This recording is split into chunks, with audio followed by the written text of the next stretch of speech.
conversou no podcast passado, não sei quantos de vocês acompanharam, o caso do advogado que estava movendo a ação contra... Não contra, né? Mas era mais específico do que a gente pensava. Ele estava... Basicamente, eles queriam uma resposta dentro de um processo que está ocorrendo dentro da igreja presbiteriana para uma mulher ter, no caso, a esposa do pastor, ter dado a palavra ali no Congresso de Mulheres. O que, pelo que conversamos aqui no último podcast, é o que parece ser permitido, sim, dentro da igreja presbiteriana, mas parece que teve um equívoco ali dentro do processo e eles estão pleiteando ali alguma resolução. Bom, muito melhor do que a gente, né, Júlio, para poder falar sobre o papel da mulher na igreja e como que fica essa questão, porque a gente acabou pegando um hard case, né, que há uma ponderação de princípios entre a dignidade da mulher, entre o direito de culto, né, e o direito de culto religioso. Bom, no caso que a gente viu aqui, a gente acabou percebendo que não houve mesmo essa violação ao direito de culto, que eles estão pleiteando. Mas também entendemos que se ocorre uma situação de misoginia, por exemplo, que fere a dignidade da pessoa humana, da mulher, é possível sim que isso seja judicializado, que venha a ser pleiteado na justiça e que a justiça venha a ser, como é que eu falo? Provocada, para a exatamente. justiça para resolver casos específicos que, de Exatamente. certa forma, extrapolaram, né, faticamente ou de forma individualizada um ou outro princípio que também é um princípio constitucional. Bom, e pensando nisso, a gente trouxe a situação, por mais que no caso passado não era a situação, né, que tínhamos aqui, mas se em caso de misoginia o Estado deve entrar para defender, a gente chegou nessa conclusão, é possível, é constitucional isso, há quem diga que a Bíblia, por exemplo, é misógina, que o regimento das igrejas é misógino. Então a gente trouxe algumas pessoas aqui que podem nos ajudar a esmiuçar isso e falar sobre como que é o papel da mulher na igreja, como que a Bíblia trata isso e como que isso vai para a esfera jurídica, né? E se de fato isso é uma verdade ou não, se a Bíblia é ou não misógina, né? Talvez aí você que vai ter a sua resposta sobre isso, né? Mas aqui a gente vai ter, com certeza, vai poder tratar de alguns pontos de vista. Isso é legal. E especificamente em relação à intervenção do Estado, né? É importante a gente lembrar que o Poder Judiciário só responde mediante provocação. Então, a lei da verdade nem é uma intervenção positiva e uma intervenção autônoma. Se uma mulher, especificamente, após narrar fatos específicos no qual ela se sentiu vítima de uma espécie de abuso desarrazoado do ponto de vista moral, uma espécie de assédio moral, ela tem total direito, a princípio do ponto de vista constitucional, como cidadã, de provocar o Estado, e por provocação o Estado vai ter que dar uma resposta para o caso dela. E aí, como foi falado, é um hard case, por quê? Por outro lado, também tem o outro princípio constitucional, que também é direito fundamental, que é a liberdade de culto. As igrejas, do ponto de vista constitucional, do ponto de vista civil no Brasil, são associações privadas que podem ter suas próprias normas internas, podem ter seus manuais de código e disciplina, pode ter inclusive uma constituição, um estatuto, né? Que inclusive a gente estava conversando também por elucidações trazidas pelo próprio advogado. Toda essa estrutura, que é uma estrutura jurídico-eclesiástica, por assim dizer, inclusive ela pode ser integralmente fundamentada por motivações religiosas. O nosso Estado permite isso. Só que, né, sempre tem um só que, né? A gente tem que estudar esses casos paradigmáticos, né? Tá, mas e se alguém sofrer abuso? E se alguém sofrer assédio sexual? E se alguém sofrer assédio moral? E se alguém sentir que teve a honra maculada porque um princípio religioso foi mal interpretado e usado de forma abusiva? Essa pessoa pode provocar o poder judiciário e talvez minimamente, no caso lá, tinha um tribunal eclesiástico e um processo eclesiástico. Esse processo pode ser sindicado para ver se foi respeitada a ampla defesa, contraditório, duração razoável do processo. Então, foi por isso que a gente acabou chegando nesse tema, que é um tema caro à nossa sociedade e que, como o Luiz falou, a gente não tem, assim, não somos as melhores pessoas para falar. Melhor a gente trazer aqui duas pessoas mais inteligentes, mais estudadas e com mais propriedade que a gente no assunto para poder trazer. Então, a palavra está com você, Isabel. Muito bem.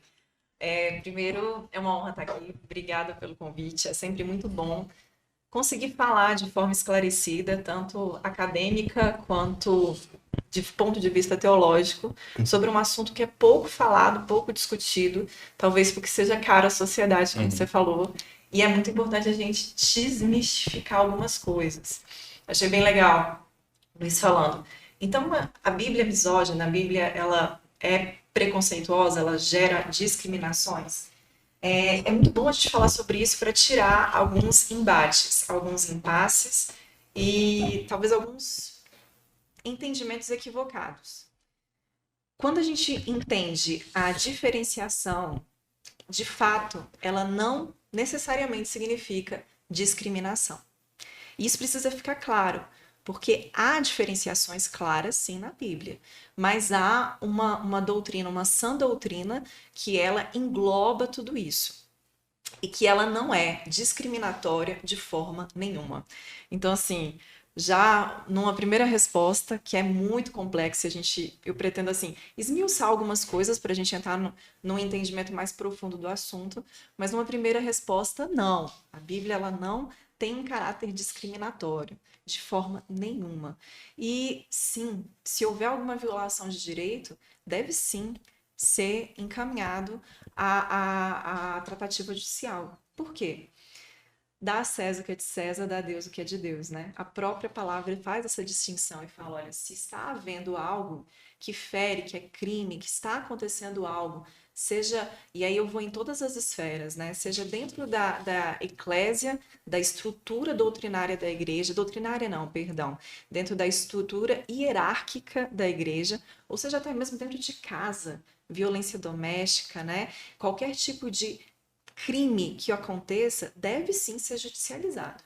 Isso é um ponto que a gente tem que entender que uma coisa é uma coisa e a eclésia, a sua doutrina e a forma teológica, a liberdade de religião é outra. Então, assim, como é um assunto complexo, para a gente poder entender isso melhor, eu acho que é legal a gente dar uma leve passada, assim, eu posso errar por ser simplória nas correntes teológicas que fazem essa diferenciação. E aí depois eu até peço a ajuda da Maria para me falar um pouco sobre a experiência dela dentro, que viveu um pouco dentro de uma corrente doutrinária teológica específica, né? Que correntes são essas, Isabel? A teologia ela faz uma distinção muito clara entre dois tipos de correntes, que é a igualitarista e a complementarista. Antes da gente falar sobre o que são de fato cada uma dessas correntes doutrinárias, é importante a gente entender o elo comum em todas elas. Qual é o elo comum em todas elas? Homem e mulher são filhos iguais perante o Pai, vindos à imagem e semelhança de Deus. Então não há distinção de valores de gênero. Então isso tem que ficar muito claro. Quando a gente fala da Bíblia e quando a gente fala da teologia pura e simples, esse princípio e esse fundamento está escrito de forma estrita nessa lei chamada Evangelho, tanto o Antigo Testamento e o Novo Testamento, tá? Então, não só o Evangelho, mas a Bíblia como um todo. Então, a gente tem que entender isso. Não adianta. Mulheres e homens sejam doutrinariamente voltados ao igualitarismo ou ao complementarismo, ambos entendem que aos olhos de Deus eles são iguais. Então, esse é o ponto, somos iguais. O complementarismo, que é uma visão que entende essa igualdade de valores, ela faz uma distinção de função do gênero. Então, aqui é até um conceito que envolve um pouco de ideologia de gênero, que aí é um assunto também na área jurídica um pouco mais complexo, que a gente pode marcar outro dia para se aprofundar, mas sendo um pouco mais rasa. Não há, para o complementarista, distinção entre valor de gênero. Homem e mulher têm o mesmo valor perante Deus e perante os homens. Ou seja, não pode haver discriminação, ato pejorativo, abuso moral, abuso físico, abuso sexual, qualquer tipo de abuso que geraria crime também na nossa Constituição, na nossa lei, certo? Só que dentro do complementarismo há essa pequena distinção, que é grande na verdade, que fala sobre as funções da mulher, a função do gênero. Então, essas diferenciações de função de gênero geram, dentro do corpo eclesiástico, algumas determinações que são exclusivas, papéis e funções que seriam exclusivamente de homens. E por que isso? E aí seria uma interpretação de alguns textos chaves, que estão em Coríntios, Timóteo, Efésios. Antes da gente entrar nesses textos chaves, que eu sei que vocês querem me perguntar sobre eles, eu vou só fazer a distinção entre o igualitarismo, só para a gente ter um pouco do geral, e aí depois a gente entra no problema, no negócio difícil. Eu quero saber se eu posso ler um dos textos. Pode, Eu acho que eu tô com ele de pode. cópia, que é o texto que a Maria deve ter comentado. Já 1 Coríntios 14, 34 a 37. Alguma coisa assim. Pode, vamos. Se eu não souber responder, joga pra cima, joga pra Jesus. O igualitarismo, assim, só para fechar então esse macro entendimento, é diferente do complementarista. O igualitarista, ele entende que ambos, em gênero, seja o valor ou a função, exercem de forma igualitária, de forma igual as funções dentro da casa de Deus. Então, ele entende muito que vários desses textos, que são os textos difíceis da palavra, né? Textos que são biblicamente controversos, não, perdão, que a Bíblia não se contradiz, mas biblicamente eles têm um apelo, né? Polêmico, controverso na nossa sociedade atual. E aí o igualitarista, ele vai na defesa de que esses textos eles foram constituídos por uma recomendação situacional. Então, você vai ver que não são textos do Antigo Testamento, são textos de Paulo, são cartas do Novo Testamento. Mas essas cartas elas foram dirigidas a igrejas, e essas igrejas elas estavam passando por situações sociais, situações até mesmo religiosas, né, internas, difíceis, onde Paulo dá uma recomendação específica.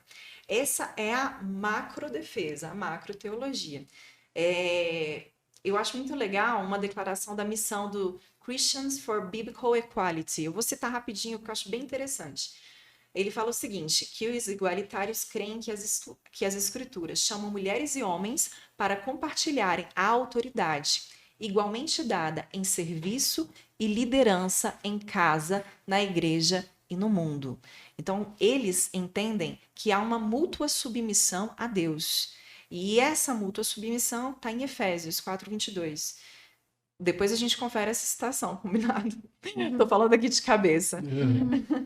Argumenta que essa passagem faz com que homem e mulher estejam submissos um ao outro em temor a Jesus, em temor a Deus. Então, essa é a argumentação dos igualitários, daqueles que têm essa corrente. Maria, fala um pouco da sua experiência, porque eu acho que aquilo que você aprendeu sobre a questão situacional de cada uma das igrejas vai abrir um pouco do entendimento dessa corrente doutrinária. E aqueles princípios hermenêuticos também, parece que tem uma espécie de escalonamento, regra hierárquica para você solucionar esse tipo de conflitos aparentes de ideias. Porque pelo que eu entendi, deixa eu ver se eu entendi certo. A doutrina, então, complementarista, ela entende que ambos estão no mesmo lugar de valor, então são iguais a nível de valor, mas se diferenciam em funções. Isso. Então, é como se eles estiverem no mesmo lugar aqui de valor mesmo, mas só que eles não são a mesma coisa. Eles são coisas diferentes, mas têm funções diferentes, mas estão no mesmo nível de valor. Já a igualitária acreditam que não. Ambos conseguem estar no mesmo ponto, conseguem exercer as mesmas funções e agir da mesma forma. A defesa do... Assim, né? O complementarista, ele tem muitas pessoas que são contra. Por quê? Quando você fala de hierarquia e autoridade, parece que você está discriminando a pessoa. Né? E aí eles colocam na defesa o seguinte argumento. A Bíblia não trabalha em meritocracia. A Bíblia trabalha numa recompensa maior que está no reino de Deus. Então, o maior na Bíblia é aquele que serve.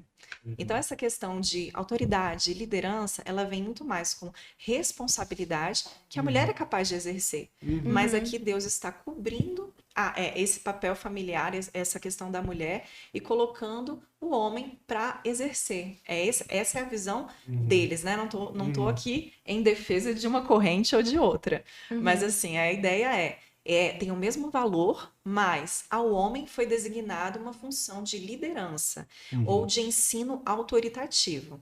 Isso significa que as mulheres não podem servir dentro da igreja? Não. O complementarista e o igualitarista também são pacíficos nesse ponto de que ambos entendem que mulher deve sim exercer ministério, ter função dentro da igreja, ensinar, só que não de forma autoritativa, trabalhar em ajuda à liderança, à casa eclesiástica e tudo mais. Essa é a diferença. Seria muito mais no sentido de autoridade hierárquica dentro da estrutura da eclésia, do que de fato distinção de valor ou um é melhor do que o outro em mérito, e aí eles colocam isso de forma muito clara, falam assim, olha, se você acha que é maior ou menor, é uma coisa é uma indução social, que todos acham que quem ocupa cargo de liderança é melhor do que aquele que não ocupa um cargo de liderança, ou talvez ocupe um cargo de ensino, de missão em evangelismo e de outros cargos. Seria essa a defesa do complementarismo.